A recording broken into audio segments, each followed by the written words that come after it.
Assalamualaikum warahmatullahi wabarakatuh. Bismillahirrahmanirrahim. Alhamdulillahirabbil alamin. Assalatu wassalamu ala asyrafil anbiya'i wal mursalin sayyidina wa maulana Muhammadin wa ala alihi wa ashabihi wa man tabi'ahum bi ihsanin ila yaumiddin. Amma ba'du. Yang saya hormati Bapak Ketua Umum Paguyuban Pasundan Prof. Didi Turmudi. Yang saya hormati Bapak Ketua Yayasan Pendidikan Tinggi. Yang saya hormati Bapak Rektor, juga Bapak Wakil Rektor, khususnya beliau Sohibul Bait. Ini Bapak Dekan FISIP Universitas Pasundan. Dan Bapak Ibu semua, Bapak Ibu guru besar, Bapak Ibu profesor, Bapak Ibu dosen. Alhamdulillah pagi hari ini kita bisa bertemu kembali. Tadi katanya Pak Dekan ini rasanya memang sudah keluarga kita. Jadi berangkat ke Bandung itu berarti bukan away tapi return, pulang. Jadi kalau keluarga itu kan bukan pergi tapi pulang. Alhamdulillah akhirnya kita jadi keluarga baru. Kalau keluarga mungkin lebih longgar, lebih santai. Tidak harus kaku. Pagi hari ini judulnya memang luar biasa, critical thinking. Tapi kita ngomongnya sambil santai saja. Tema yang luar biasa ini karena memang tadi disebut visinya Unpas ini kan secara umum komponennya 3. Tadi kan ada keilmuan, kebudayaan, kemudian juga agama, keislaman. Ini Pak Dekan kalau diurut ya, keilmuan itu nanti alatnya ini, critical thinking. Kemudian untuk yang kebudayaan, kepasundanan itu alatnya nanti namanya ethical thinking. Kemudian kalau untuk yang agama nanti ada namanya kalau di filsafat itu spiritual atau religious thinking. Jadi ini kalau di filsafat namanya teori order of thinking. Jadi level-level berpikir. Nah, pagi hari ini kita belajar yang dasar dulu. Harus bisa mikir dulu. Secara kritis, secara akal dulu. Cuma ini belum lengkap. Kalau hanya ini nanti misalnya tidak bisa berpikir etis, itu nanti ketemunya orang pinter, tapi kalau ngomong misalnya suka menyakiti hati. Kalau komentar nyelekit. Kalau deket-deket dia kita selalu dimaki-maki, dimarahi. Itu kritikalnya mungkin bagus, tapi ethical thinkingnya kurang. Apalagi level 3. Level 3 ini religious spiritual thinking. Jadi berpikir yang orientasinya ketuhanan. Bagi saya Bapak Ibu, teman-teman dosen FISIP itu harus mampu 3-tiganya. Karena visi kita ke situ. Maka saya usul ke Pak Dekan, yang critical thinking sudah pembinaannya, yang akan datang adalah ethical thinking. Ini berhubungan dengan budaya, bagaimana kita berinteraksi dengan orang lain, penting nilai-nilai Pasundan dihidupkan lagi. Maka setelah ini mungkin narasumbernya yang ahli tentang Pasundan dengan materi ethical thinking, bagaimana berpikir berperilaku kepasundanan. Setelah itu nanti puncaknya religius atau spiritual thinking. Bagaimana berpikir dengan orientasi keagamaan spiritual. Jalannya beda-beda. Jadi 3 ini nanti bisa polanya berbeda-beda. Maka kita awali dulu dari pagi ini critical thinking. Itu mungkin sekaligus tadi menjawab Pak Tengku tadi yang menanyakan posisinya visi misi dengan critical thinking ini. Jadi kita ada di yang paling dasar. Jadi penciri dasarnya manusia. Bahkan ada ayat Al-Quran itu nanti di antara penyesalannya penduduk neraka itu karena tidak mau mikir. Kalau Bapak Ibu hafal surat Al-Mulk, itu ada ayat yang bunyinya waqalu laukunna nasma'u au naqilu ma kunna fi ashabis sa'ir. Jadi dan penduduk neraka berkata, seandainya kami itu mau mendengarkan dan mau berpikir, tentu kami tidak akan masuk neraka sa'ir ini, neraka yang panasnya luar biasa. Jadi berpikir itu perintahnya agama. Jadi saya sering ditanya itu, Pak Faiz, filsafat itu kan sesat Pak, filsafat itu kan kafir Pak. Saya sering ditanya begitu. Ada ulama yang memfatwa filsafat kafir, saya tidak setuju filsafat. Biasanya saya jawab, setuju tidak setuju itu monggo saja. Haknya setiap orang untuk setuju atau tidak setuju. Tidak setuju filsafat boleh, tapi tidak setuju berpikir itu perintahnya agama. Jadi ada hitungan saya 13 ayat. Itu yang bunyinya ayat ini diakhiri afala ta'qilun. Tidakkah engkau berpikir? Jadi maka mari pagi ini meskipun forumnya forum pembinaan, forum ilmiah, nawaitunya kita menjalankan perintah agama. Belajar untuk berpikir yang benar. Apalagi dosen. Saya tidak jamin yang saya sampaikan pagi ini Bapak Ibu belum tahu. Tapi mungkin kita pelan-pelan belajar lagi untuk membangun kompetensi kritis ini. Baik, bismillah, saya mulai pelan-pelan. Boleh Bapak Ibu nyelo, kalau bahasa Jogjanya ya, menyela. Kalau ada yang urgent pengen ditanyakan, boleh angkat tangan. Tapi nanti nunggu sampai selesai juga boleh, monggo saja. Kita santai saja. Saya awali dari definisinya. Kalau ini mungkin Bapak Ibu sekedar tahu saja, tidak harus dihafalkan. Kita itu terbiasa kalau ada apa-apa dihafalkan dulu, dipahami dulu. Kalau sudah paham insya Allah menghafalkannya gampang. Perhatikan tanda yang saya kasih warna. Jadi berpikir itu kognitif, terorganisir, dan bertujuan. Kognitif itu berarti mendayagunakan akal kita, anugerahnya Allah. Terorganisir itu berarti ada sistemnya, tidak ngawur. Bertujuan itu ada yang diinginkan, ada yang dituju. Manusia itu secara alami pasti bisa mikir, tapi tidak semua orang bisa berpikir secara terorganisir dan bertujuan. Jadi misalnya forum kita hari ini misalnya, model mejanya dibikin bulat-bulat. Beda dengan kemarin waktu sawalan, waktu halal bihalal. Itu pasti ada reasoningnya di balik itu. Pasti ada alasannya. Mungkin bisa ditanya teman-teman yang ngatur, bisa ditanya Pak Dekan, kenapa kok ini melingkar-melingkar? Pasti ada reasoningnya. Nah, itu namanya terorganisir dan ada tujuannya.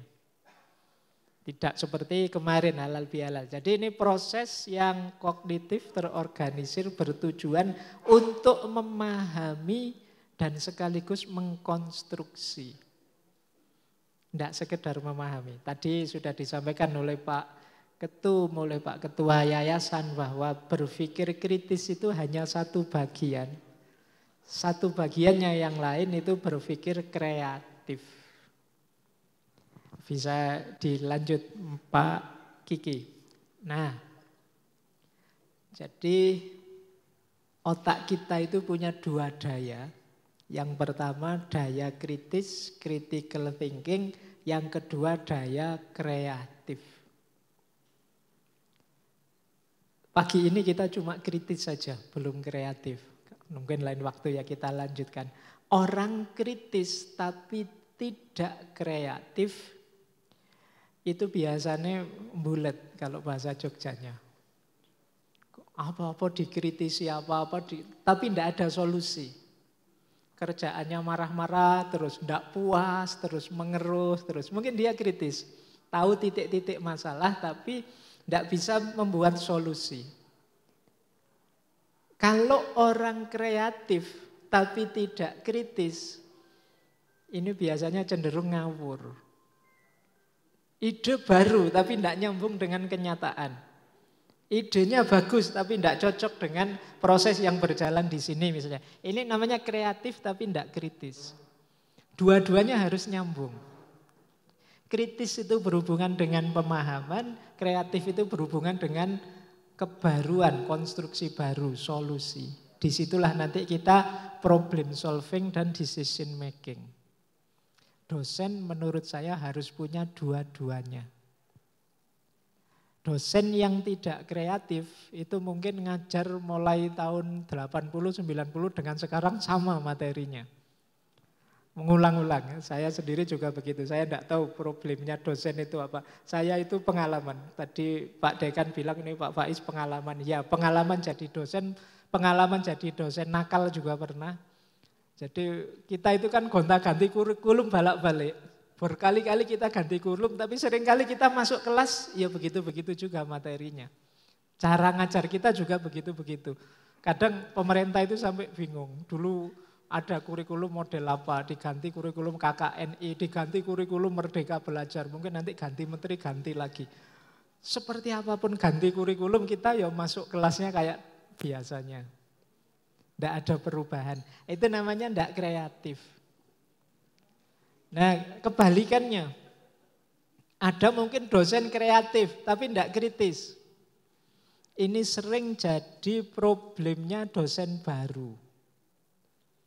Saya tidak tahu, kalau di sini mungkin tidak ada, di Jogja banyak. Jadi kreatif itu keinginannya banyak, macam-macam. Tapi dia tidak membumi. Tidak ngerti situasi, tidak ngerti kondisi yang dihadapi di lapangan.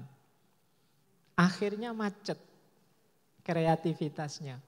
Kuatirnya terus dia putus asa, wah berarti aku tidak mampu. Terus akhirnya dia tidak berani, wis pokoknya ikut sajalah yang selama ini berjalan.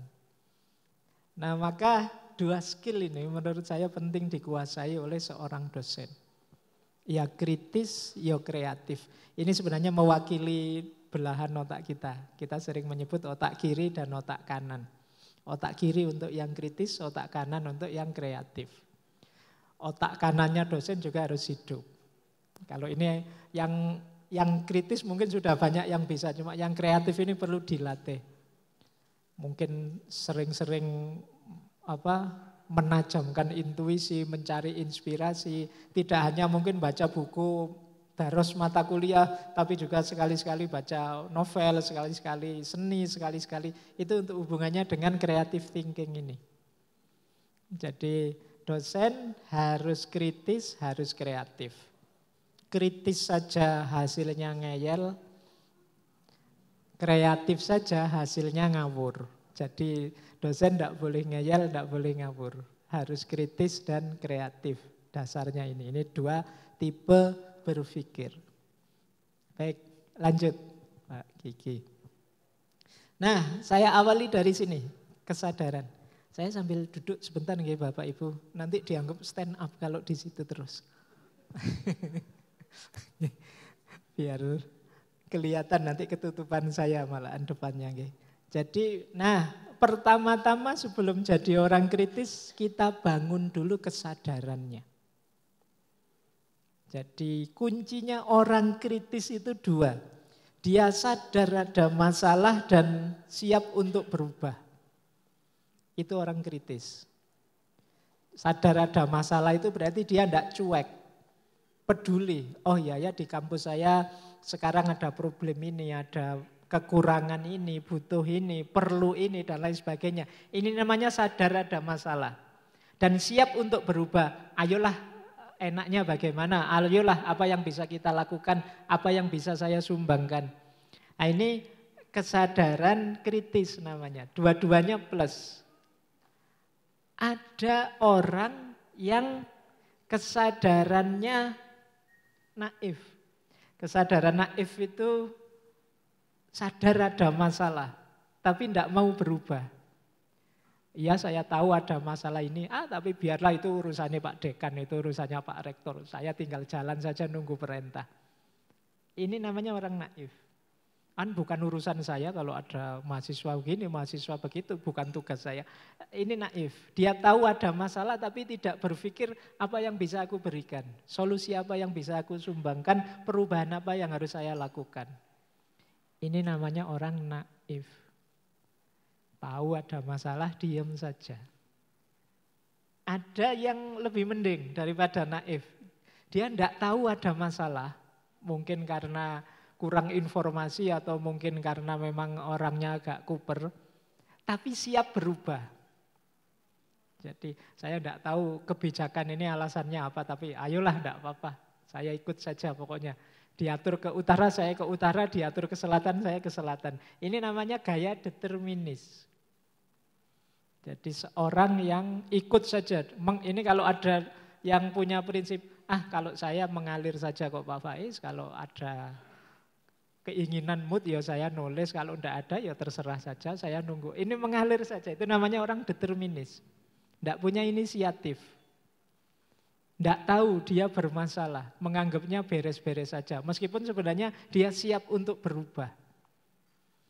Nah, menghadapi kelompok determinis ini, kalau misalnya di kampus atau di lembaga apapun, memang perlu leader yang kuat. Yang bisa mendorong, bisa agak memaksa sedikit, bisa agak. Itu karena memang orangnya pasif. Beda dengan yang naif. Kalau yang naif ini biasanya yang dia lakukan hanya ngeritik. Begitu ada disuruh solusi atau berubah untuk yang baik, dia tidak mau. Ini lebih sulit menurut saya orang naif dibandingkan orang determinis. Kalau orang determinis itu lebih mudah diatur. Kalau orang naif itu biasanya kalau disuruh ini itu nyari alasan. Wah, saya kan masih muda Pak, ya itu dosen yang tua-tua lah. Nanti yang tua sebaliknya, saya kan sudah tua, itu tugasnya yang muda-muda. Semuanya ngelempar-lempar terus, akhirnya tidak jalan program. Maka jangan naif. Jadi iya kita manusia terbatas, ya kita menyumbangkan ide, gagasan, perubahan sesuai batas kita. Sesuai wewenang kita. Nah, yang paling final sulitnya ketemu orang apatis. Ini dia tidak mau tahu dengan kondisi, situasi, masalah dan tidak mau berubah. Ini berat. Orang apatis itu kalau kata guru saya dulu di pondok seperti Quran yang sobek. Al-Quran yang sobek itu kan dibaca tidak bisa. Dibuang juga, masuk Al-Quran kita buang, kita sia-siakan. Wong itu Al-Quran. Tapi dia sudah terlanjur sobek, tidak bisa dimanfaatkan. Nah ini orang apatis. Diajak apapun tidak mau, disuruh kreatif sendiri tidak mau. Mau tidak kita hargai itu wong yo. Kalau Al-Quran tadi Al-Quran. Tapi kalau kita buang kok ya jadi sulit. Makanya semoga di ruangan ini tidak ada yang apatis. Itu ngaturnya susah orang apatis itu. Jadi cueknya luar biasa, tapi kalau diatur tidak mau. Mending determinis, dia cuek sih, tapi kalau ada aturan baru dia mau. Lebih sulit orang naif dari determinis. Kalau orang naif itu dia tidak cuek sih, sering usul, ngerti masalah, tapi diajak berubah tidak mau. Nah Bapak Ibu, setelah ini nanti silahkan introspeksi, saya ada di mana selama ini. Alhamdulillah kalau sebagian besar sudah punya kesadaran kritis. Jadi orang yang kesadaran kritis itu orang yang tahu ada masalah, tidak cuek. Sadar bahwa aku bagian, kalau Unpas ya bagian dari Unpas, bagian dari FISIP. Aku harus memberikan yang terbaik untuk rumah kita bersama ini. Aku tahu masalah dan aku siap untuk berubah. Saya tahu sebenarnya santai-santai di rumah itu enak, nulis itu tidak wajib, yang penting itu bisa. Tapi tidaklah demi Unpas saya akan rajin nulis, tidak hanya demi saya. Nah itu namanya siap untuk berubah. Jadi yang pertama ini mental, mungkin untuk teman-teman Bapak Ibu dosen yang baru disiapkan sejak awal mental kritisnya. Baik, saya lanjutkan.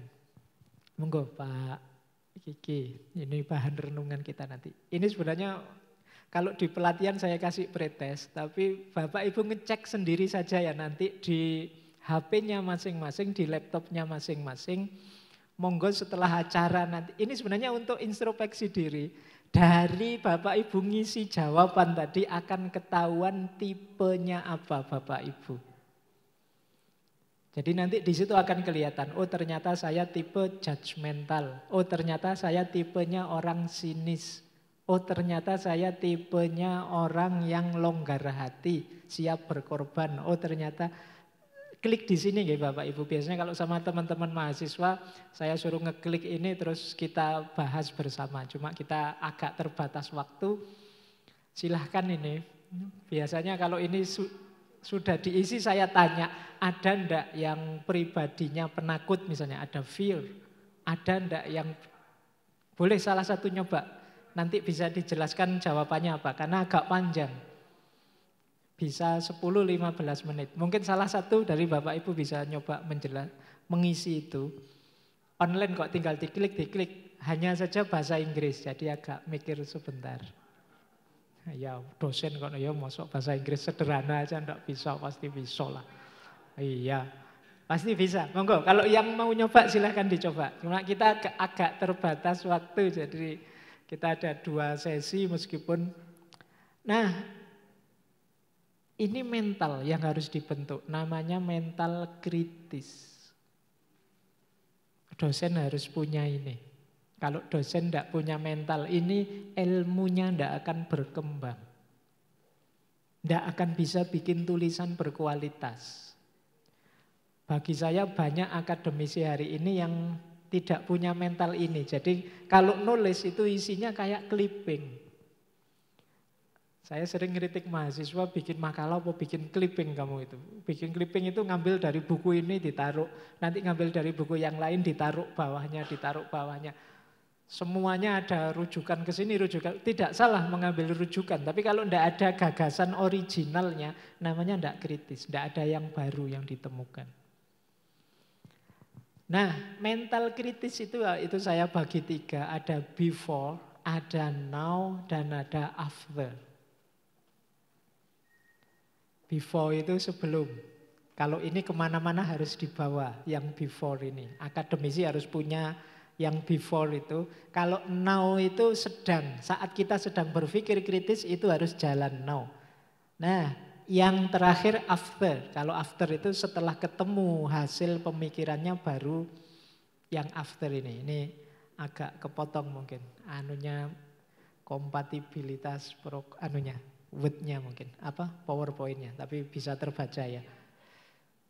Yang before, jadi akademisi itu harus terbuka yang pertama.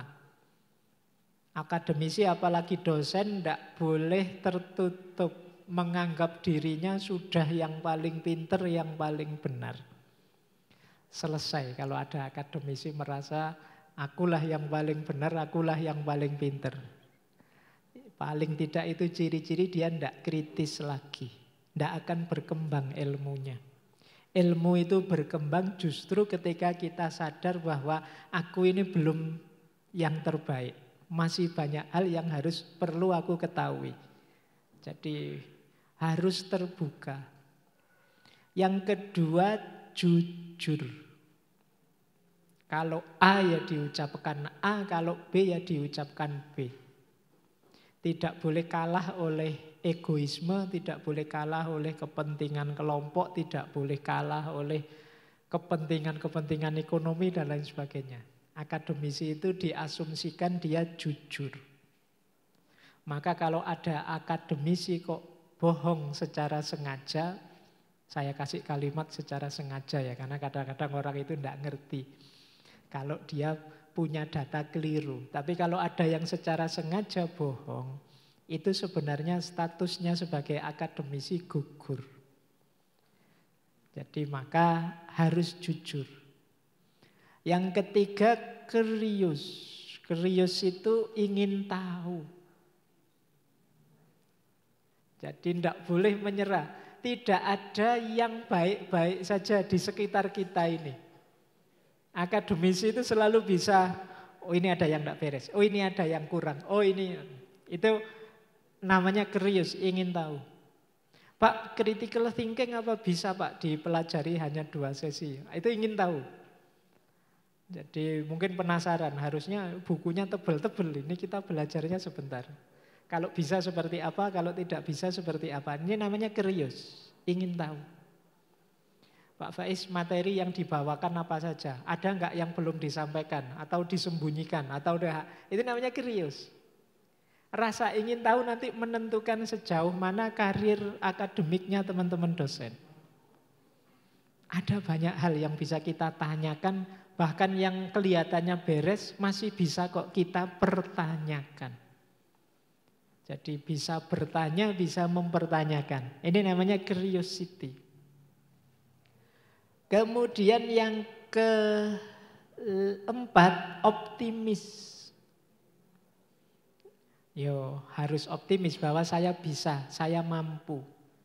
Saya punya skill untuk melakukan itu optimis. Kok ada akademisi berpikir tapi tidak optimis, apa saya bisa ya Pak? Apa saya mampu ya Pak nulis di jurnal internasional yang Scopus, yang ratingnya Q1, pasti bisa sebenarnya. Tapi kalau tidak optimis ya tidak bisa. Jadi kalau ada dosen tanya, Pak, apa saya bisa Pak nulis di jurnal bahasa Inggris yang levelnya Q1 yang Scopus? Pertanyaan baliknya adalah, kamu optimis enggak? Kalau kamu optimis pasti bisa. Kecuali kamu memang enggak percaya diri. Maka yang disembuhkan dulu bukan skillnya tapi mentalnya. Jadi sembuhkan mental tidak percaya diri itu. Monggo Bu Imas. Nggih. Nggih. Pak Ketum, Pak Rektor, Pak Ketua Yayasan dan Pak Dekan izin. Misalnya begini Pak, ketika kami Unpas yang saya tadi bilang ya di tanggal 17 itu dapat sesuatu yang istimewa lah Pak ya. Nah ada rasa di dalam diri saya begini, ini kan hasil karya gitu ya. Kok diambil begitu saja sih gitu ya. Itu saya tuh naif atau apa gitu. Padahal ya, di dalam pikiran saya ini hasil karya dosen. Mereka memang mintanya hanya hard copy ya, bukan soft copy-nya. Mereka nggak berani kalau soft copy. Hasil kami yang dari Fakultas Hukum 3, kami dari FISIP 1. Nah, itu dalam pikiran saya ada rasa kuriositas tadi, ingin tahu gitu ya. Seberapa jauh sih pihak konselor sana dengan kami dari Pasundan yang dipimpin oleh Pak Rektor tercinta, Pak Dekan tercinta gitu ya. Bargaining position-nya kayak apa sih ini dengan pihak sana gitu. Nah, itu rasa saya tuh apa sebenarnya Pak Faiz? Apa itu berlebihan gitu ya? Atau karena ini hasil karya gitu ya? Tiba-tiba Amerika ngambil gitu aja kok enak bener gitu ya? Dalam pikiran saya, di lain pihak saya bangga gitu ya. Tapi di pihak lain ini kekayaannya Unpas gitu. Gimana tuh Pak? Baik, itu namanya ingin tahu, tanyakanlah. Proses menanyakannya kan kalau saya kan pengarang Pak pribadi. Izin ya Pak, kalau Pak Rektor yang nanyain. Maksudnya ditanyakan itu, ini karya saya dipublish di sana, diposisikan di sana itu sebagai apa? Ya, kalau karya dosen kan ada copyright-nya, ada hak ciptanya. Tidak bisa orang sembarangan saja nyomot kemudian dibawa ke tempatnya. Tapi pasti ada reasoningnya kok. Apalagi kalau itu lembaga-lembaga yang kredibel. Iya. Ya, tinggal kita bertanya saja. Ini karya saya di situ tuh posisinya sebagai apa? Jadi pribadi saja nggak apa-apa. Boleh kalau punya link. Kalau tidak punya link ya minta bantuan yang punya link. Siap. Terima kasih Pak Faiz. Tapi ini penting Bapak Ibu. Kadang-kadang seperti Bu Imas tadi. Saya mau tanya sebenarnya, tapi malu. Nanti jangan-jangan Pak Dekan tidak berkenan, jangan-jangan enggak. Kalau saya tanya asal tanyanya sopan ya. Bapak Ibu yang lain juga begitu. Kalau memang ada unek-unek ingin disampaikan, disampaikan saja. Justru nanti bisa jadi masalah lebih besar. Kalau ada masalah kita diam saja, belakangan malah kita panen masalah. Alhamdulillah kalau memang tidak masalah, mungkin yang ditanya bisa menjawab, oh enggak, itu posisinya gini loh. Itu kan rasa ingin tahu kita terpuaskan dan masalah selesai. Kalau memang masalah, ya kita jalan untuk menyelesaikan. Jadi itu yang saya maksud, dosen, akademisi, ikutilah rasa ingin tahu. Ya tidak hanya untuk urusan administrasi, ya apa saja, ilmu dan lain sebagainya, mari diikuti. Disitulah nanti lahirnya ilmu pengetahuan. Curiosity. Dan harus optimis. Yang kelima, berani.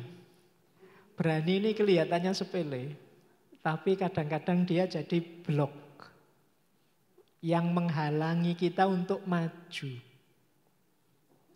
Berani saja. Saya itu prodi saya itu kemarin, tahun yang lalu itu nekat mengakreditasi diri internasional. Jadi bayangannya masa enggak berani, kan ada yang menawarkan berani enggak, itu ada yang level ASEAN, AYUN QE itu. Kita ya sudahlah dicoba saja, seandainya gagal kan enggak masalah, yang penting kita belajar. Jadi perlu keberanian. Termasuk Bapak Ibu yang tadi disarankan nulis ke Scopus lah, kemana lah, berani saja. Paling kan efek paling buruk ditolak, dioret-oret, dikasih catatan. Itu kan alamat kita akan jadi lebih baik.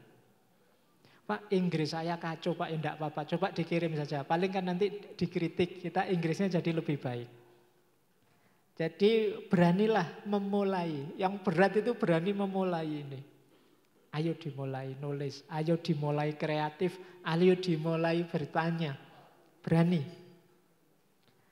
Dan yang terakhir tentu saja sabar dan tekun. Tidak ada yang instan.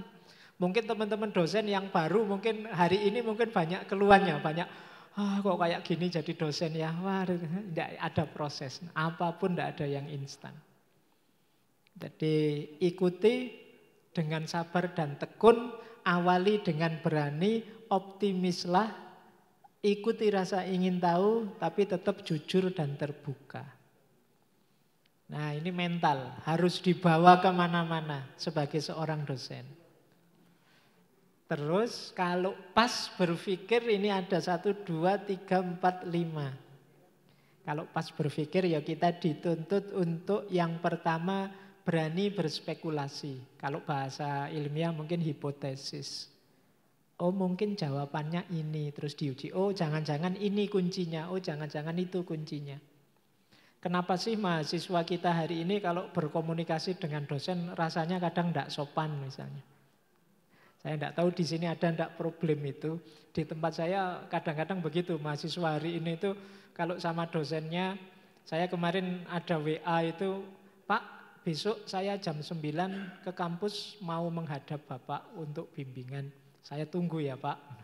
Jadi dosennya diperintah harus ke kampus jam 9, besok dia nunggu.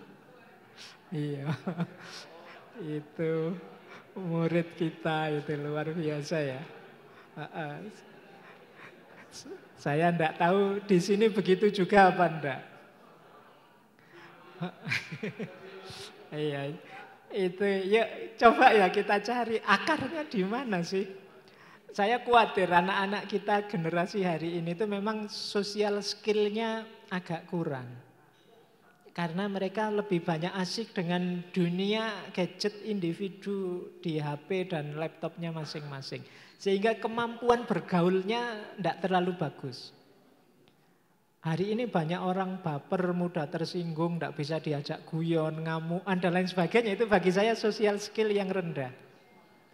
Nah, itu mungkin usul buat Pak WR3 ini. Kapan-kapan anak-anak kita dibuat pelatihan-pelatihan untuk social skill ini. Ini hubungannya dengan tadi, kepasundanan tadi. Jangan sampai anak-anak kita lupa dengan tata krama sopan santun. Karena itu wadahnya, karena secanggih apapun konten, ilmu, wawasan, kalau wadahnya buruk dan rusak, dia tetap akan rusak. Susu itu kalau ditaruh di gelas yang kotor, dia akan terkotori. Nah, ini penting wadah ini. Maka yang pertama ini spekulatif ya. Ayo kita cari akarnya apa anak-anak kita sampai kok begitu hari ini mahasiswa kita ini.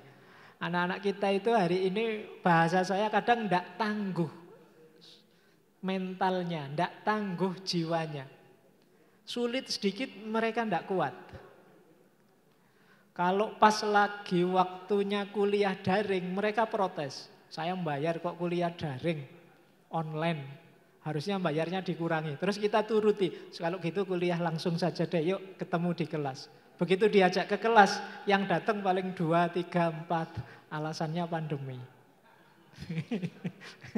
Jadi sulit ya ketemu anak-anak kita hari ini. Ini PR buat kita semua. Ya betapapun mereka anak-anak kita. Mungkin karena memang yang masuk ke mereka belum terlalu banyak. Atau selama ini belum ada yang serius nuntun mereka. Ini PR-PR kita. Kalau di kelas tidak ketemu, bisa kita buat forum-forum di luar kelas. Pasti di sini ada yang sering dikeluhkan itu di tempat saya dosen penasehat akademik yang bisa ketemu face to face. Nah, mungkin Bapak Ibu yang kebetulan punya anak didik penasehat akademik, usahakanlah tidak hanya konsultasinya online atau lewat WA. Kalau bisa ketemu dengan anak kita ini. Karena ada bedanya Pak, ketemu lewat WA dengan ketemu langsung. Intensitasnya dan juga keterhubungan kita dengan mereka jauh lebih dalam. Yaitu PR-PR sebenarnya. Karena memang generasi kita termasuk generasi yang kuat sekali pengaruhnya di dunia sosial. Sehingga mereka cenderung egois individual. Baik, yang kedua, kritis itu siap dituntun oleh pengalaman dan rasio. Jangan sampai kita menolak misalnya penelitian. Saya enggak mau pakai rasio, saya enggak mau, tetap harus mau mengikuti tuntunan metode, kalau di kampus ya metode ilmiah. Jadi mau dituntun. Yang ketiga, siap untuk menerima temuan. Banyak peneliti itu begitu nyampe lapangan, ketemunya data yang tidak diharapkan. Terus dicari-cari alasan biar tidak seperti itu. Nah, kalau bahasa psikologinya denial, menyangkal. Nah, ini juga sulit. Kalau menyangkal ya tidak akan ketemu akar masalahnya. Maka harus siap mau menerima temuan. Ini saya sering pengalaman akreditasi. Itu kadang kampus-kampus itu tidak mau menerima kenyataan dirinya yang ada kurang-kurangnya. Ini menurut saya membahayakan. Karena itu alamat dia tidak akan memperbaiki diri. Bagi saya kalau ada kurang diterima saja, akan kita perbaiki.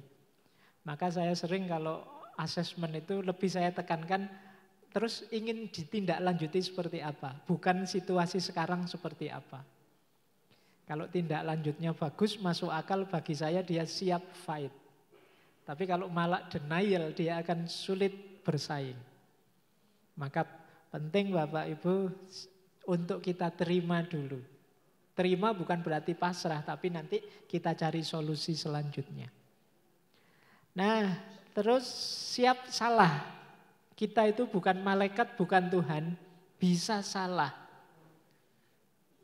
Jangan merasa pasti benar. Kalau salah, ngaku salah saja. Oh iya, berarti saya salah, lebih bagus pendapat sampean. Oh lebih bagus pendapat Anda. Ini berarti akademisi sejati. Kalau punya teman kok tidak mau kalah, padahal terbukti dia salah, ini berarti mentalnya bukan mental akademisi. Bukan mental dosen yang baik. Justru dosen yang baik itu siap dan mau kalau ada yang lebih baik diterima. Oh ya, saya tadi usul begini, tapi usul Anda lebih bagus menurut saya, lebih prospek misalnya. Nah, ini namanya siap menerima kesalahan. Dan yang terakhir, siap untuk berubah dan menunda. Ada kalanya kita itu sudah capek-capek meneliti, tidak ketemu jawabannya. Ya kalau tidak ketemu ya kita tunggu, kita tunda dulu sampai ketemu, jangan nekat. Dan siap berubah. Berubah itu ternyata kemarin saya salah, tidak harus begini. Jadi ini mental saat beraktivitas akademik. Jadi dosen yang kritis itu punya banyak alternatif jawaban, namanya spekulatif, siap mengikuti proses berpikir yang rasional, kemudian mau mengakui temuan-temuannya, kalau salah ya juga mau ngaku dan siap berubah dan siap menunda kalau ada yang kurang. Baik, yang terakhir setelah ketemu jawabannya ada dua sikap kita. Yang pertama tentatif, yang kedua toleran. Tentatif itu kesadaran bahwa yang saya temukan hari ini, saat ini, mungkin saja besok ada data baru, sehingga aku harus siap-siap untuk berubah juga. Kalau toleran itu, kebenaran yang saya temukan hari ini, mungkin saja orang menemukan kebenaran yang berbeda. Maka aku juga harus menghargai.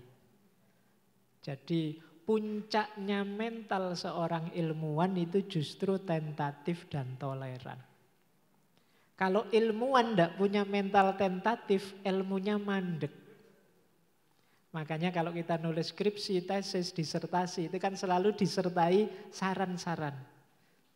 Yang isinya keterbukaan tentatif bahwa penelitian saya itu terbatas di sini, akan bagus kalau dikembangkan ke sini, akan luas kalau ditambah data tentang ini dan lain sebagainya. Ini mental tentatif.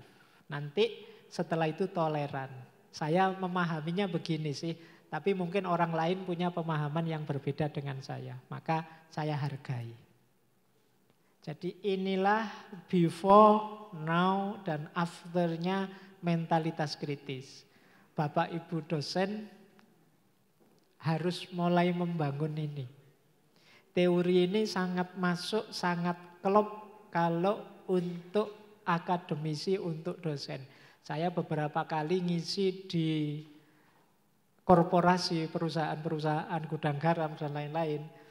Teori ini saya masukkan juga, tapi kelihatannya kompatibilitasnya tidak 100%. Karena dunia korporasi, dunia usaha itu kan punya logika sendiri dengan ekonominya. Punya logika untung rugi. Jadi kalau perusahaan misalnya kok toleran, produk saya enggak terlalu bagus kok, yang lain mungkin juga ada yang lain, itu enggak laku dia. Maka ini bagi saya teori kritis ini jauh lebih masuk untuk dosen. Jadi untuk para akademisi. Inilah mentalitas sains. Monggo dilanjut slide selanjutnya. Nah, ini 1, 2, 3 pas. Saya pikir hilang tulisannya. Ini kompetensi teman-teman. Bapak Ibu, kompetensi kritis. Dosen itu sehubungan dengan kapasitasnya, dia harus mampu benar, mampu tepat, siap jujur dan jelas. Yang pertama benar. Benar itu hubungannya dengan data dan fakta. Dosen harus bisa menangkap kebenaran minimal dari data dan fakta. Nanti ada banyak sumber kebenaran yang lain. Jadi kalau dosen kok sulit diberitahu yang benar, itu menurut saya ya mungkin tidak bakat jadi dosen. Dosen itu ya harus kuncinya di kebenaran. Entah lewat pengalaman, entah lewat akal, entah lewat kitab suci dan lain sebagainya. Yang kedua, dosen itu harus tepat. Tepat itu mampu mengikuti norma dan aturan. Jadi dosen itu harus bisa ngatur tapi juga harus bisa diatur. Banyak orang bilang menjadi leader itu sulit. Iya, tapi bagi saya lebih leader itu kan yang ngatur. Lebih menantang untuk jadi orang yang siap diatur. Jadi banyak orang yang kalau ngatur pinter, tapi kalau diatur dia tidak bisa. Kalau diatur ngeyel, bantah. Tapi ini kompetensi ketepatan namanya. Oh, di sini aturannya begini, berarti saya harus melakukan ini. Ini namanya kompetensi. oh di sini kalau urusan ini melalui bidang ini dengan jalan ini, dengan SOP begini. Dan itu yang dijalankan, itu namanya tepat. Nah, ini kompetensi namanya, kemampuan. Kalau ada yang merasa, Pak Kak kok saya sulit diatur ya Pak, saya itu kalau ada aturan norma itu rasanya kok pingin komplain saja, rasanya kok enggak bebas saja. Latihan. Ini bagian dari capacity buildingnya organisasi. Usul boleh, enggak setuju boleh, ada ketidakpuasan boleh, tapi tetap harus menjalankan norma yang sedang berjalan. Mungkin norma bisa diubah, tapi sebelum itu diubah kita tetap harus mengikuti yang sudah disepakati sebelumnya. Nah, ini namanya kompetensi ketepatan. Nah, yang ketiga, ilmuwan itu harus punya kompetensi kejujuran. Kompetensi kejujuran ini sebenarnya istilah lainnya kalau di barat itu ketulusan. Ini hubungannya dengan aku berani mengungkapkan apa yang ingin aku ungkapkan. Kalau iya, ya saya bilang iya. Kalau saya tidak setuju, ya saya bilang tidak setuju. Ini namanya jujur. Ada orang yang tidak bisa bilang tidak. Ini juga masalah. Dia tidak senang tapi tidak bilang. Itu juga kan menyusahkan kita. Kalau ada teman jalan-jalan ke sini mau tidak? Terserah sajalah nih. Dia tanya apa-apa terserah saja. Tapi begitu kita putuskan ke situ, dia tidak senang. Terus dia ngeritik terus, dia tidak puas terus. Tadi diem saja, tadi terserah saja, sekarang kok tidak puas. Itu karena diawali apa? Tidak jujur. Jadi akademisi penting punya kompetensi kejujuran. Nah yang keempat, kalau ini perlu latihan, kejelasan. Jadi ya, kalau kejelasan itu latihan ngomong tidak bulet, latihan menyampaikan sesuatu mudah dipahami. Nah ini kejelasan. Karena kadang-kadang ada pikiran luar biasa penting tapi tidak bisa disampaikan. Karena kita kurang mahir menyampaikan. Nah ini namanya tidak punya kompetensi kejelasan. Saya ingin menyampaikan sesuatu, ya sampaikan saja. Tapi ngomongnya gimana ya? Saya mulai dari mana ya? Itu kan tidak jadi ngomong akhirnya. Tidak punya kompetensi kejelasan. Nah, kalau orang biasa mungkin ya kompetensi ini bisa dimiliki, bisa tidak. Tapi akademisi harus punya ini. Harus punya kompetensi kebenaran, ketepatan, kejujuran, kejelasan. Berarti akademisi tidak boleh tenang sebelum ketemu kebenaran. Tidak boleh nyaman sebelum hidupnya tertib sesuai ideal norma yang berlaku. Tidak boleh membohongi diri, harus jujur. Dan punya kemampuan menjelaskan gagasan. Nah ini tugasnya dosen ini. Ini masing-masing nanti ada skillnya, boleh pelatihan-pelatihan untuk latihan public speaking, mungkin latihan mental untuk jujur, skill apa, ketepatan, latihan organisasi, dan lain sebagainya. Baik, lanjut Pak Kiki, karena waktunya nanti. Nah ini modalitas kritis. Yo, kritis kalau tidak pakai modal jatuhnya seperti saya bilang tadi, ngawur. Nah, orang kritis itu yang pertama harus jelas tujuannya. Jangan kritis asal kritis, nanti malah nambah musuh. Jadi harus jelas, saya mengkritisi ini dalam rangka apa sih? Tujuannya apa sih? Nah itu namanya harus tahu tujuannya. Yang kedua punya data, punya informasi. Jangan mengkritik kalau tidak tahu kenyataan yang sebenarnya. Saya tidak tahu sih Pak yang terjadi ini apa. Menurut saya, kalau sudah tidak tahu tidak usah dilanjutkan menurut saya. Cari tahu dulu. Jadi kalau tidak ada informasi, tidak tahu informasi kok terus komentar menurut saya. Ya paham dulu datanya apa, ini yang terjadi apa. Kita perlu informasi. Hari ini banyak sekali keruwetan-keruwetan termasuk di medsos lah yang kita sering aktif itu. Banyak orang tidak punya informasi tapi mengkritik komentar. Hasilnya kan terus kekacauan-kekacauan. Jadi yuk punya data dulu baru mengkritik. Yang ketiga intelijensi, kemampuan memahami data tadi. Ada sih yang tahu datanya, cuma dia tidak bisa paham data itu. Tidak ngerti data yang dia pegang itu maksudnya apa. Ini hubungannya dengan intelijensi. Yang keempat emosi. Nah, ini hubungannya dengan pengendalian diri. Kadang-kadang ngeritik sambil marah itu ya biasanya terus tidak nyampe ke tujuannya.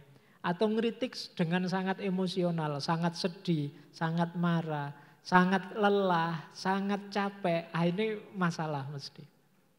Ya kalau capek, lelah atau sedih dinetralkan dulu. Sangat marah dinetralkan dulu. Jadi di forum apapun ini bisa diingat-ingat Bapak Ibu. Kadang-kadang emosi ini jadi blunder. Yang diskusi produktif jadi tidak produktif karena masuknya emosi. Maka masuk ke ruang diskusi harus siap dengan pengendalian emosi. Baru setelah itu teknik.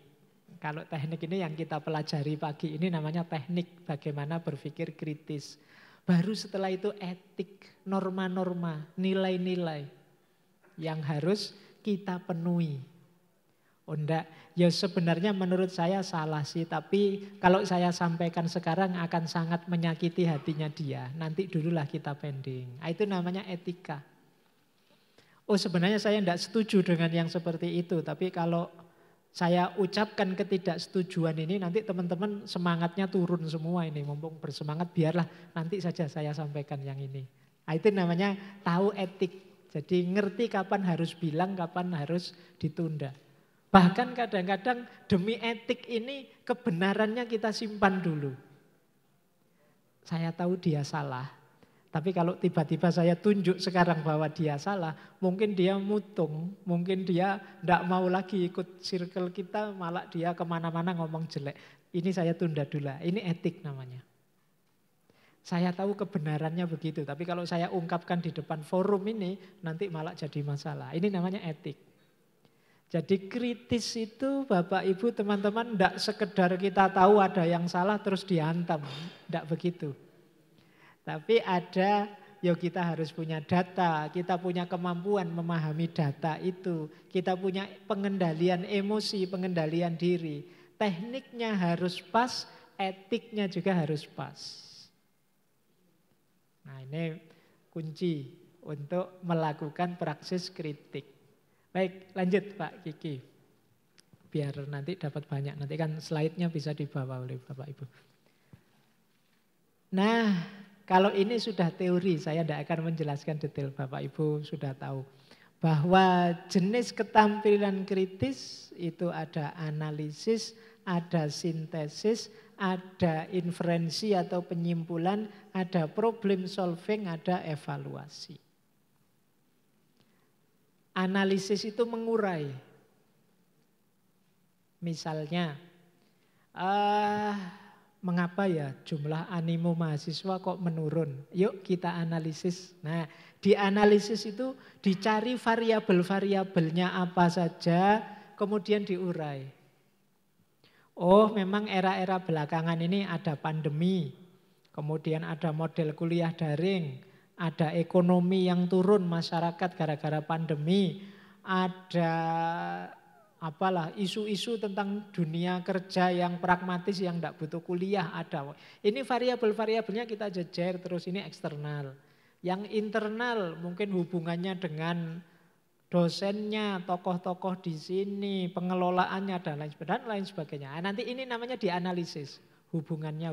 Oh, kalau masalah ini hubungannya dengan ini. Kalau masalah pandemi ini ya hubungannya dengan pemerintah. Kalau masalah dan lain sebagainya. Ini namanya diurai masalahnya. Saya kok belakangan ini gampang capek ya. Itu kan terus kita urai. Oh mungkin saya gizinya kurang. Oh mungkin bulan ini saya kurang olahraga. Oh mungkin ini namanya diurai. Ini namanya dianalisis.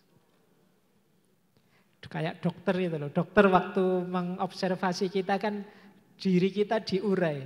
Kalau malam suka melekan enggak Pak? Minum kopi enggak Pak? Dan lain sebagainya. Ini kan kita diurai namanya. Diurai itu untuk memudahkan kita melihat peta permasalahannya. Oh berarti ya turunnya jumlah mahasiswa itu ya di mana-mana sih, tidak cuma kita. Di sana-sana justru lebih parah. Berarti mungkin kita harus lebih cerdas membaca situasi eksternal.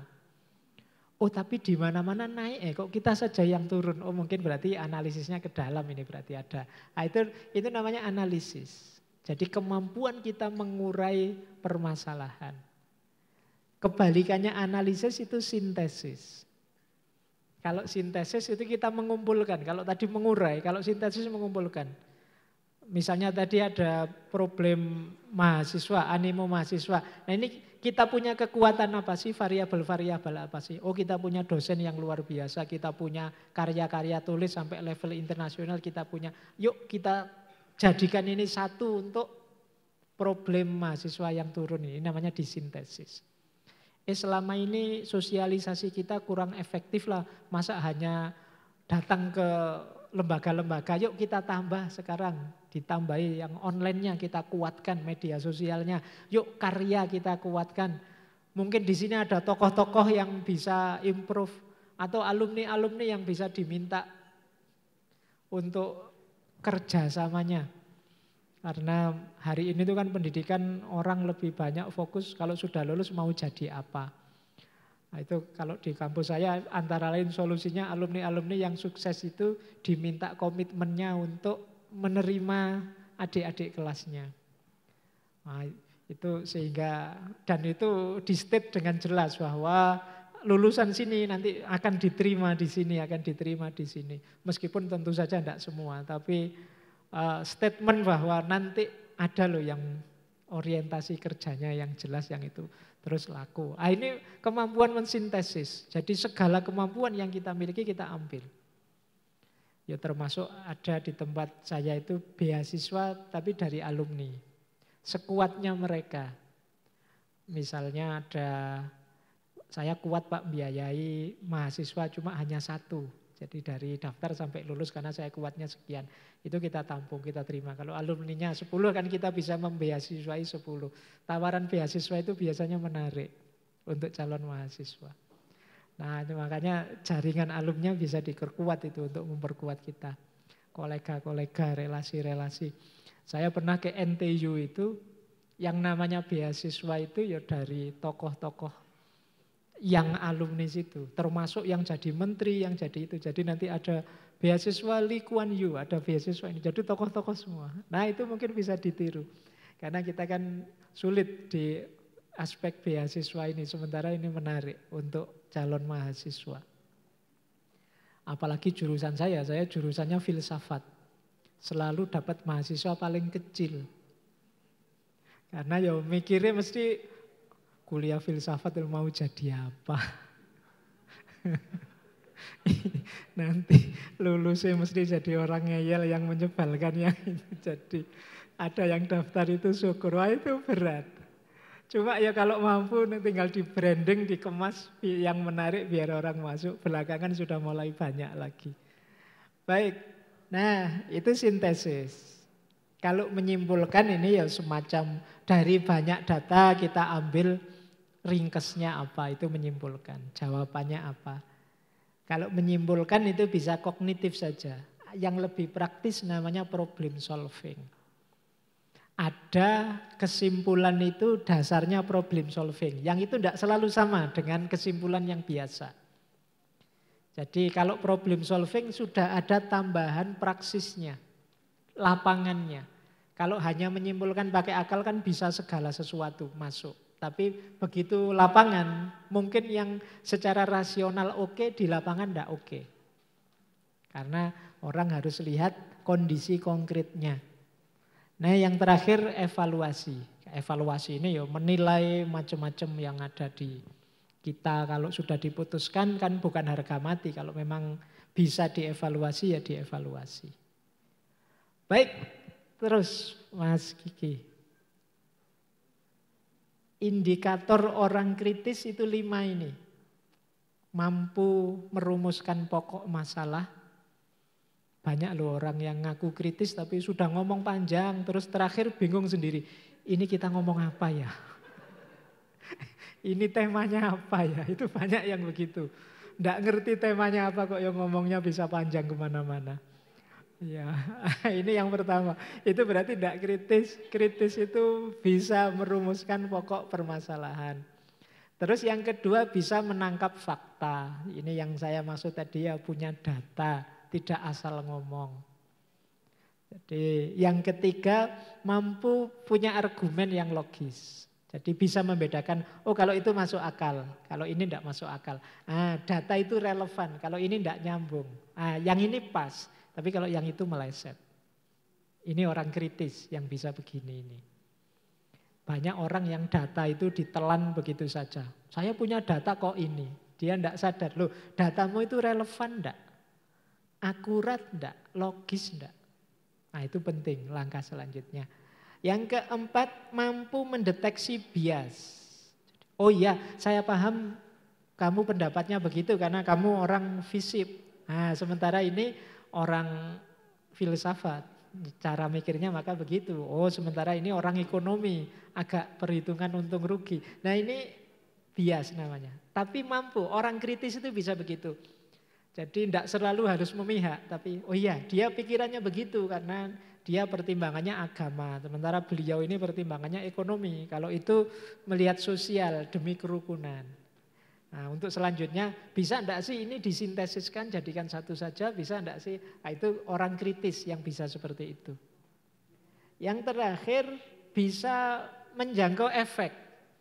Ini kalau kita putuskan begini, nanti ada efek ini, ada efek ini. Efek positifnya ini, dampak negatifnya ini. Nah, kita pilih ini saja ya karena negatifnya lebih kecil daripada positifnya. Jadi, nah ini kemampuan menjangkau efek. Ini indikator kritis. Jadi nanti kalau Bapak Ibu ingin ngecek, saya sudah kritis apa belum ya, punya kualitas ini enggak? Kalau sudah, meskipun serba sedikit, berarti kita sebenarnya sudah punya. Baik, lanjut Pak Kiki. Terus lanjut lagi, ini biasanya saya pakai pelatihan dengan mahasiswa. Nah tekniknya, sekarang teknik ya. Ini Bapak Ibu kan tadi, Pak itu kan teori-teori umum, konkretnya gimana sih? Yuk kita latihan konkret, nanti di copy saja dibawa pulang, saya bacakan sekilas. Cara berpikir kritis. Modelnya pertanyaan biar lebih mudah. Lanjut Pak Kiki. Nah inilah yang disebut menganalisis. Analisis itu komponen yang dilihat 1, 2, 3, 4, 5, 6, 7, 8. Jadi yang pertama kesadaran problem. Pertanyaannya apa sih tema atau masalah yang kita bahas ini. Ini harus terjawab dulu. Kita mau rapat tentang apa sih, temanya apa. Ini harus jelas dulu. Kalau ini belum terjawab, tidak bisa lanjut. Sulit kita menyelesaikan masalah secara kritis. Yang kedua konsep. Yuk kita rapat untuk strategi meningkatkan animo mahasiswa. Animo itu apa Pak? Nah, itu konsep. Kalau belum paham animo ya paham dulu, harus jelas dulu konsepnya. Mahasiswa itu apa? Ini konsep dari masalah yang kita bahas.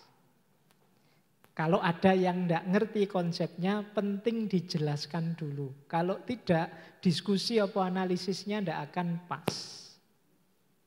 Jadi harus jelas dulu. Yudisium itu apa sih? Itu harus jelas dulu. Nanti kalau tidak meleset, salah paham, dianggap yudisium itu wisuda. Yudisium itu salah paham mesti kacau.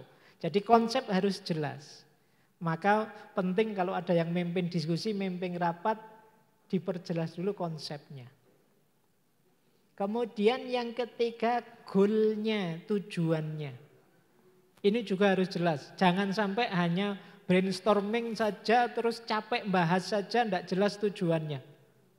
Saya di kampus itu kadang jengkel, rapat itu hasilnya adalah rapat selanjutnya kapan.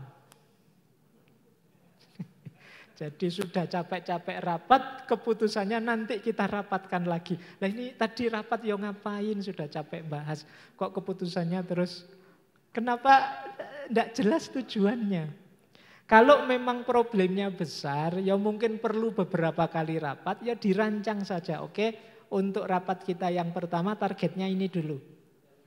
Nah, gimana caranya kita sosialisasi online-nya maksimal. Ini dulu, nanti yang lain nanti dulu. Kalau ada waktu kita lanjut, kalau enggak ya rapat selanjutnya.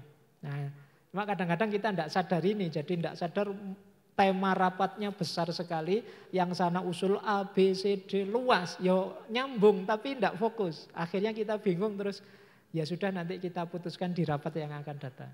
Jadi hasilnya rapat hari ini adalah kita akan rapat lagi. Jadi dari rapat ke rapat. Baik, nah ini yang kedua, goal ya, tujuan. Yang ketiga perspektif, ini juga penting.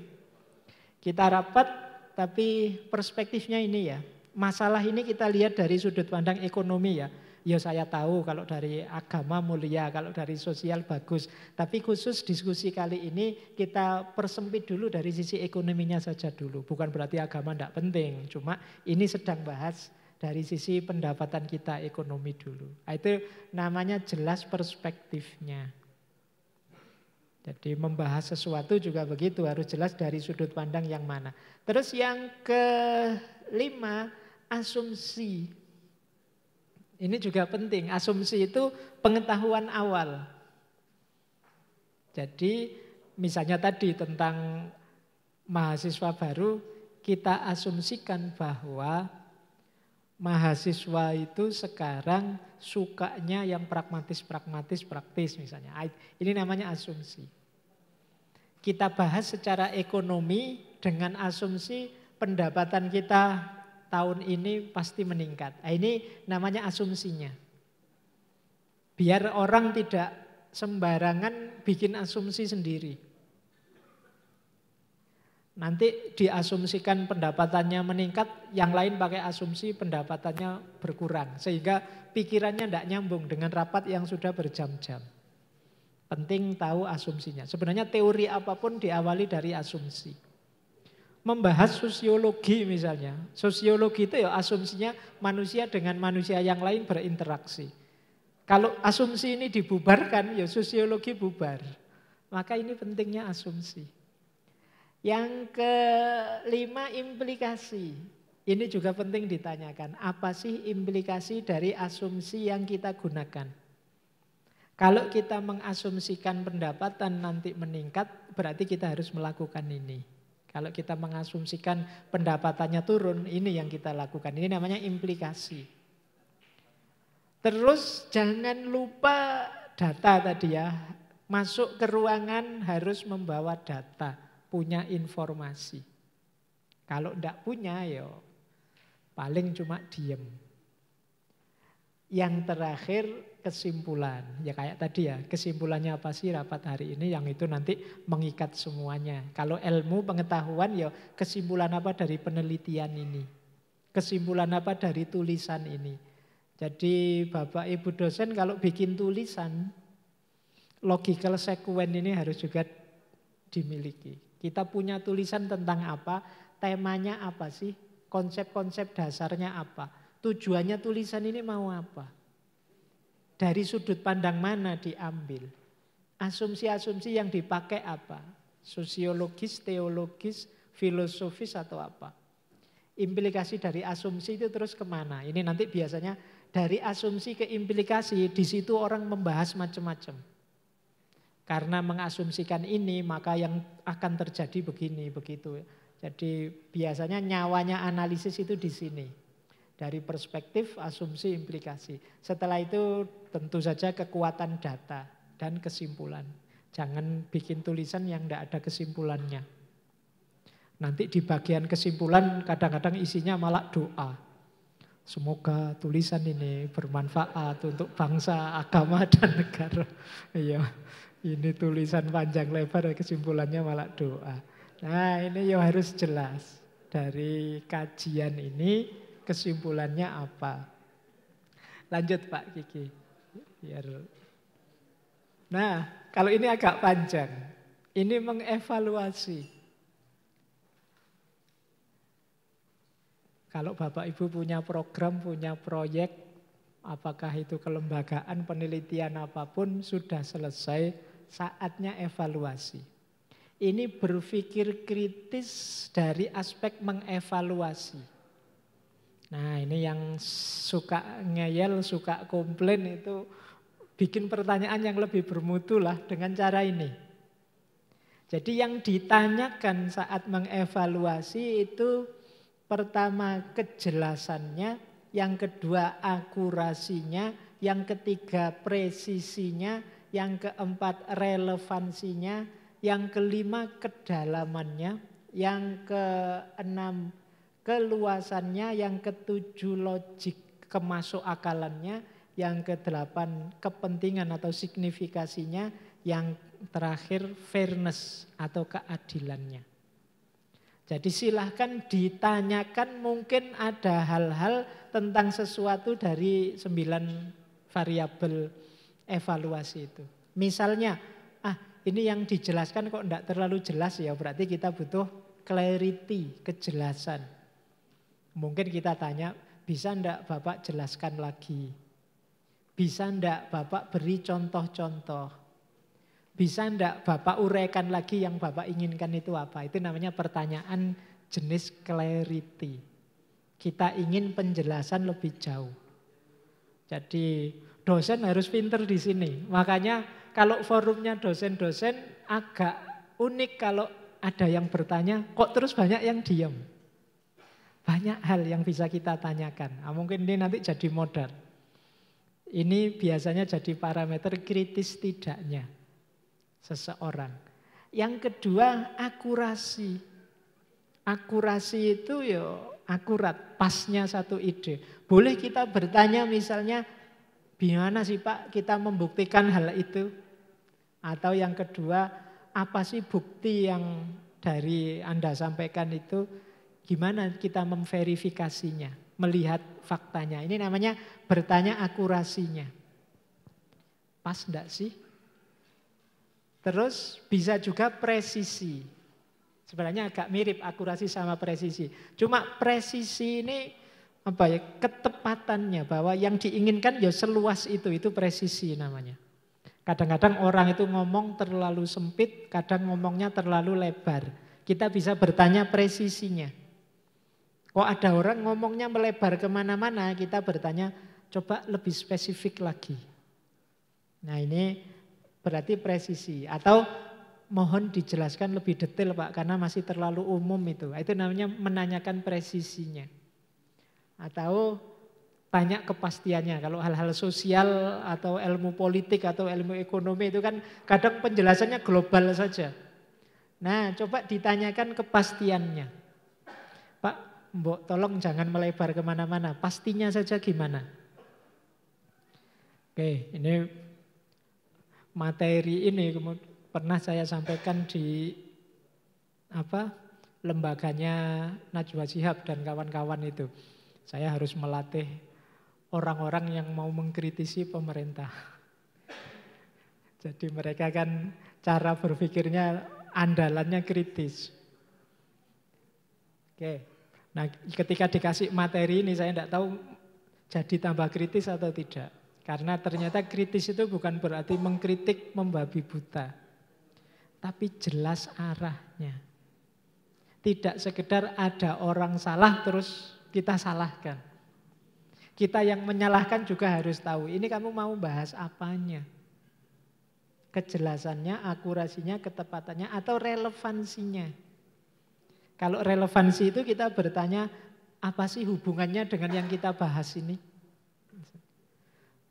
Bapak Ibu boleh protes ke saya, Pak Faiz kok tiba-tiba cerita Najwa Shihab itu loh. Hubungannya apa dengan penjelasan ini? Itu namanya relevansi yang ditanyakan. Contohnya kok ke sana tuh Pak, hubungannya apa? Itu relevansi. Boleh juga relevansi kita tanyakan, gimana sih kok itu dianggap jawaban itu loh. Nyambung enggak sih?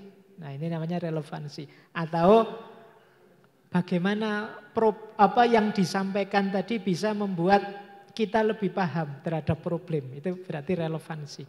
Kok sampean jelaskan tambah ruwet Pak, tambah saya enggak paham Pak.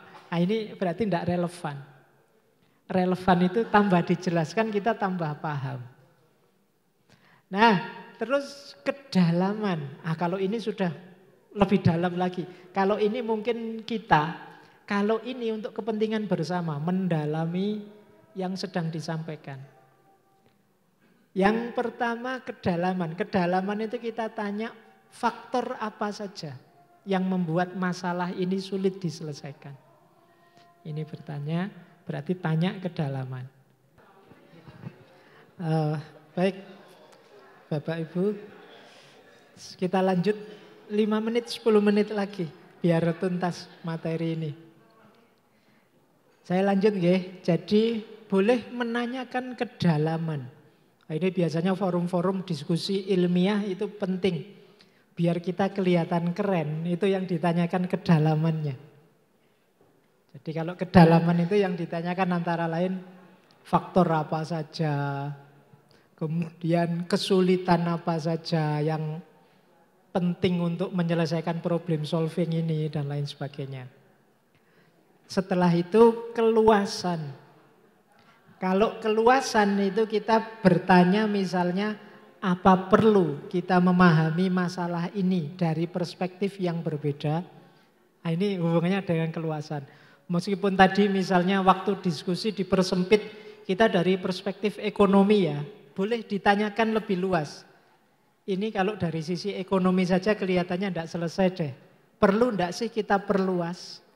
Nah ini namanya breadth, keluasan. Setelah itu logik kemasuk akalan. Kalau ini ya mempertanyakan. Masuk akal enggak sih yang kita sampaikan ini? Ada enggak hal-hal yang tidak logis, tidak bertentangan? Kemudian ada juga signifikan. Signifikan itu pertanyaannya apa penting tema ini kita bahas? Mengapa kok kita memperhatikan itu, tidak kita memperhatikan yang ini saja yang lebih urgen? Ini namanya signifikasi.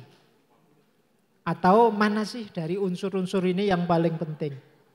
Setelah itu fairness. Nah ini penting juga Bapak Ibu kita bertanya mungkin pada diri kita sendiri. Kalau saya ngomong begini itu jangan-jangan ada kepentingan pribadi. Atau wah dia ngomongnya begitu ya karena dia dari aliran sana sih. Ini namanya kemampuan kita mendeteksi keadilan. Jadi kepentingan-kepentingan yang berseliweran dari setiap gagasan. Nah ini namanya evaluating, mengevaluasi. Inilah sebenarnya yang sering orang menyebutnya kritis itu ya di sini. Ketika kita meluruskan sesuatu yang tidak pas pada tempatnya. Baik, satu lagi mungkin Mas Pak Kiki, slide selanjutnya. Nah ini yang satu sub dari berpikir kritis, ini namanya berpikir kreatif. Cuma ini intinya saja karena penjelasannya panjang. Jadi ini pertanyaan-pertanyaan kreatif itu setidaknya ada 4. Kalau ada ide baru Bapak Ibu boleh ditanyakan 4 hal ini. Originalitasnya, fleksibilitasnya, fluensinya atau elaborationnya. Tanya originalitas itu ya tanya ini memang baru enggak sih? Apa ada yang mengulang saja? Atau fleksibilitas, di mana dan kapan ide ini bisa diterapkan? Dalam situasi apa ide ini bisa diterapkan? Nah, ini namanya bertanya fleksibilitasnya. Bisa juga bertanya fluensinya. Sejauh mana ide ini dapat diubah, disesuaikan. Ini mungkin penting ya bagi Bapak Ibu dosen nanti yang tanya jadi penguji atau pembimbingnya skripsinya mahasiswa. Ini biasanya pertanyaan-pertanyaan yang berhubungan dengan kontribusi atau temuan-temuan yang baru, yang mana, fleksibel atau tidak, bisa disesuaikan atau tidak, kemudian elaboration, bagaimana sih cara menjalankan ini. Kalau cuma ide sih mungkin ya, tapi praktek nyatanya prosesnya seperti apa saja. Ini namanya elaborationnya.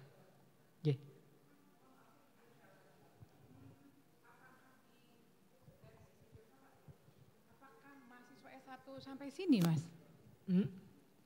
Iya, karena di level serendah apapun, termasuk skripsi, itu kan harus ada yang baru. Skripsi kan tetap tidak boleh mengulang yang sudah dibahas lagi. Iya. Jadi paling tidak kita bisa tanyakan ini. Ya kan? Itu kalau skripsinya isinya teori, konsep. Kalau skripsinya lapangan pasti ada ide baru. Yang itu bisa ditanyakan selanjutnya ini.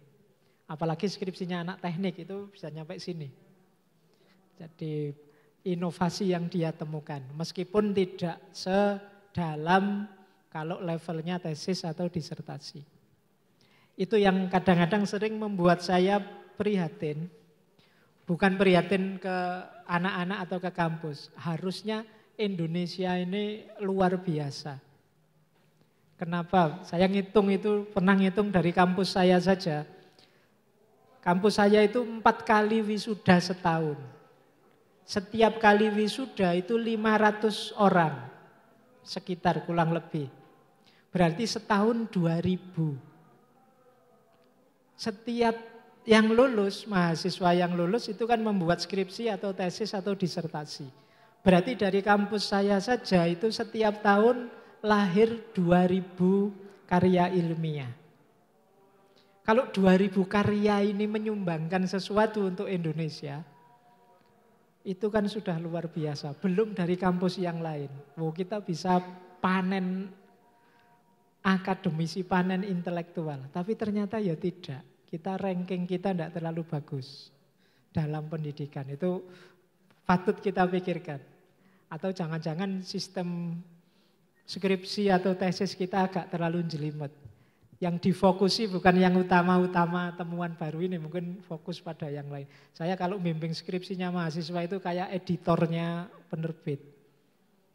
Ngedit sejak nulis ya enggak bisa, salah tulis ini tuh jadi aku ki pembimbing apa penerbit ya? Apa pembimbing apa editor.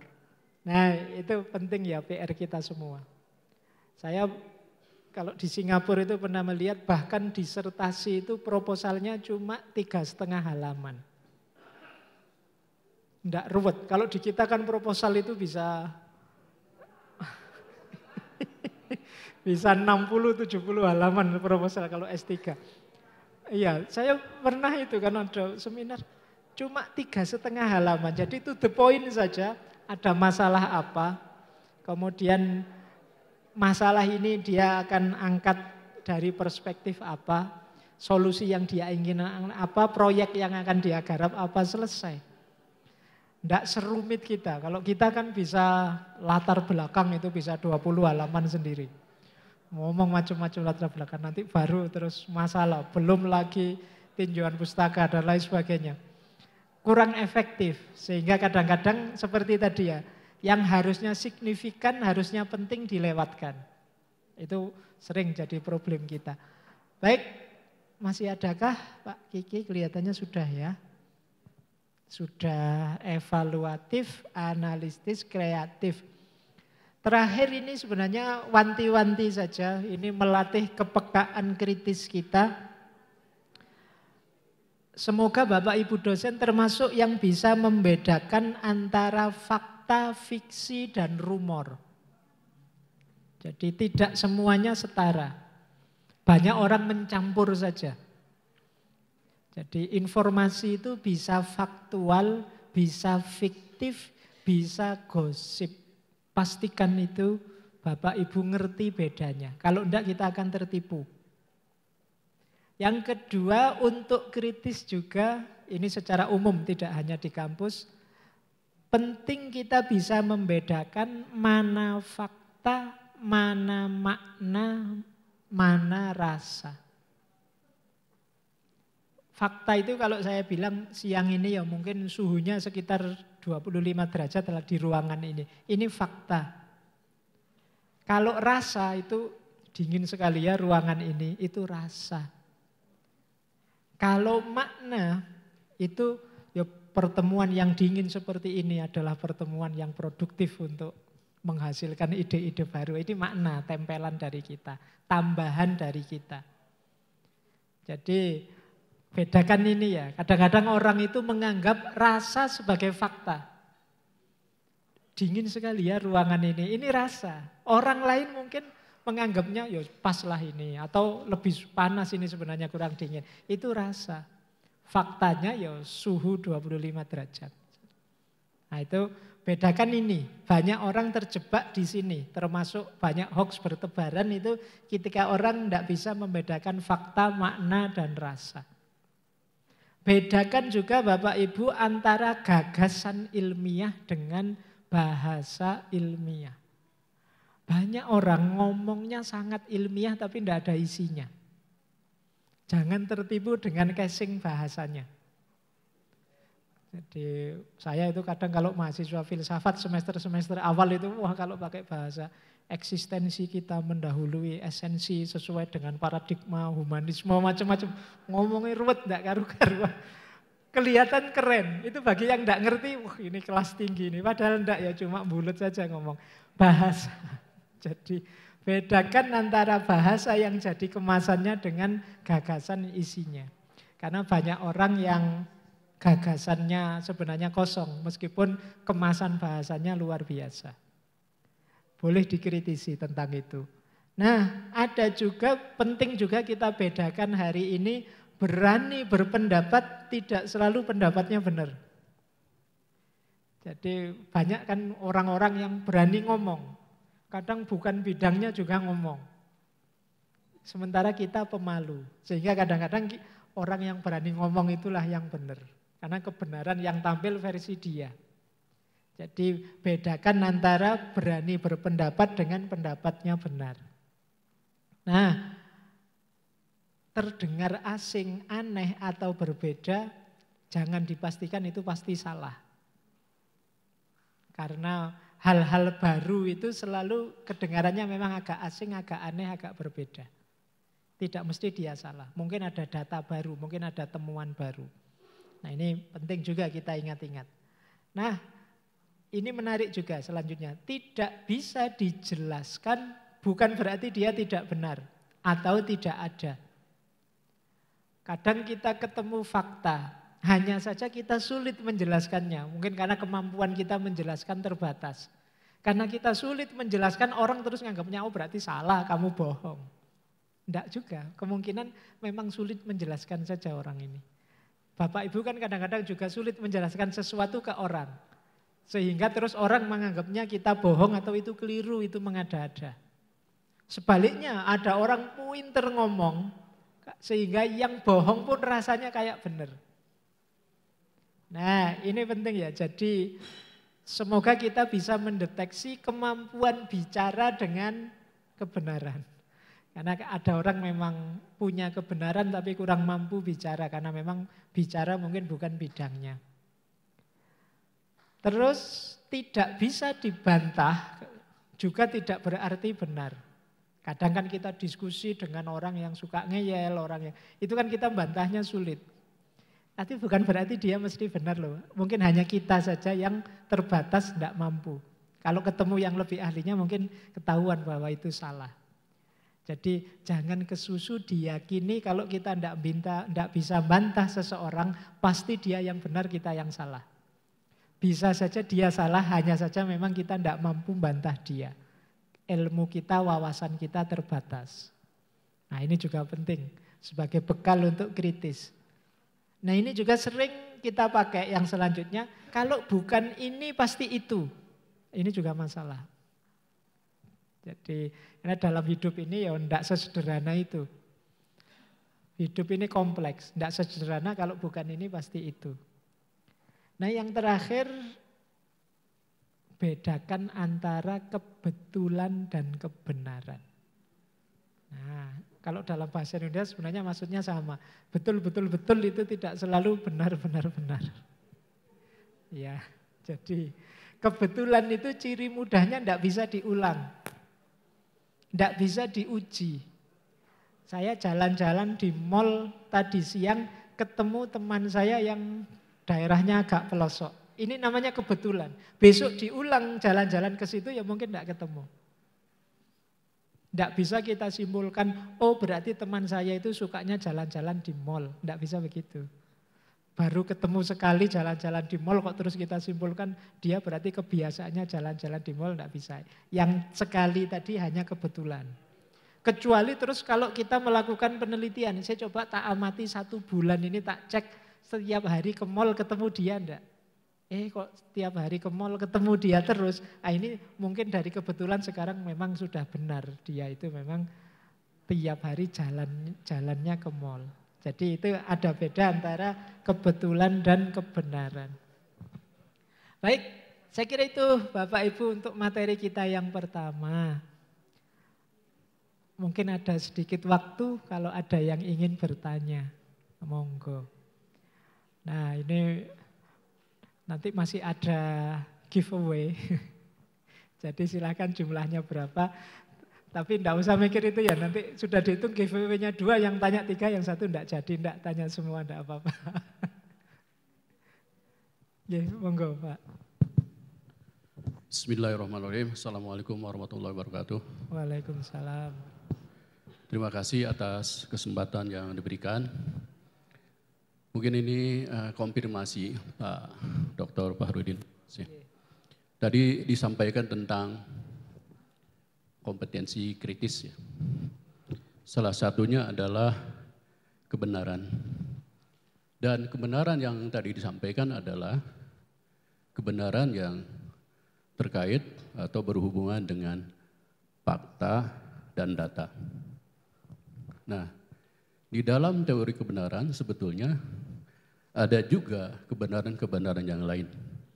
Kalau tadi kebenaran itu terkait dengan fakta dan data, itu apa yang disebut dengan kebenaran korespondensi.